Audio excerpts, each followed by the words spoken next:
What grounds, then, do you say you have a right to be in the West Bank when the international community says you have no right to be there? As I said, it is my homeland. You're from Argentina, I believe. Yes, yes, but as a Zionist, I believe that every Jew should, of course is entitled, but should live in the land of Israel.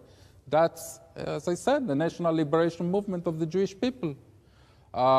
And the fact that this is the cradle of Jewish civilization. I mean, it seems even funny for me that I have to explain why those are the places in which Jewish civilization, Jewish cultures, Jewish history happened. I mean, that's right that we were expelled from the land of Israel. We went for very long 2,000 years to the diaspora, but we yearned to return, and we did.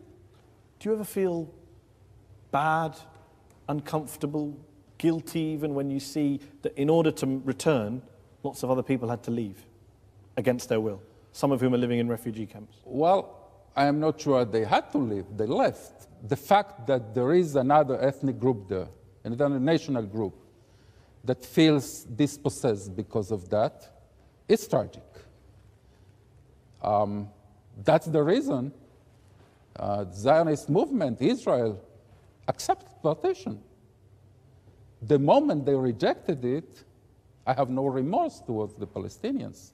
You know, in the balance of morality, in the balance of justice, both in the aims and both in the tactics, I think that we have the upper hand by far.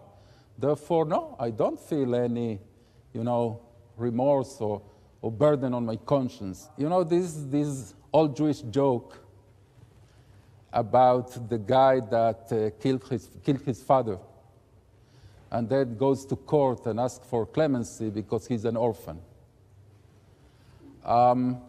That's in many ways what the Palestinians are doing.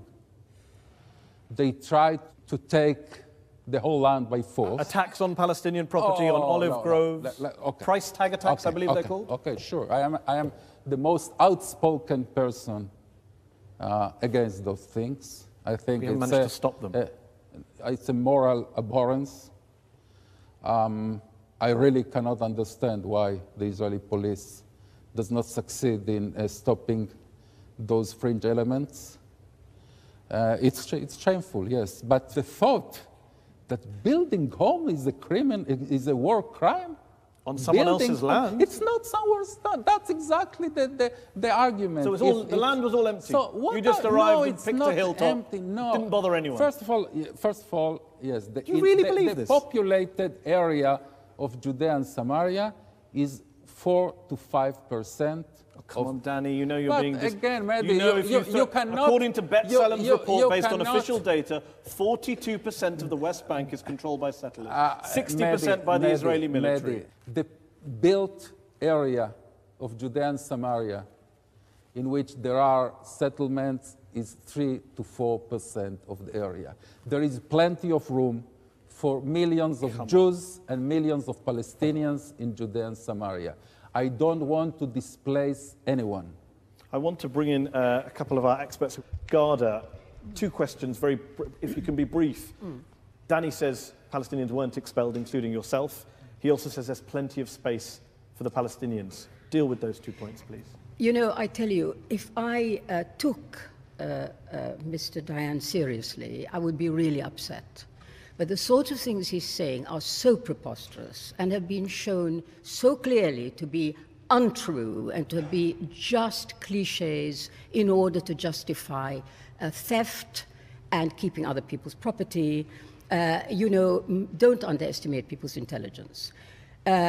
I indeed had to leave my home. My family had to leave its home in Jerusalem in April 1948 because of the activities of Jewish militias. That is precisely why we had to leave. It's nothing to do with partition, but everything to do with Jewish killer gangs that went round and expelled people.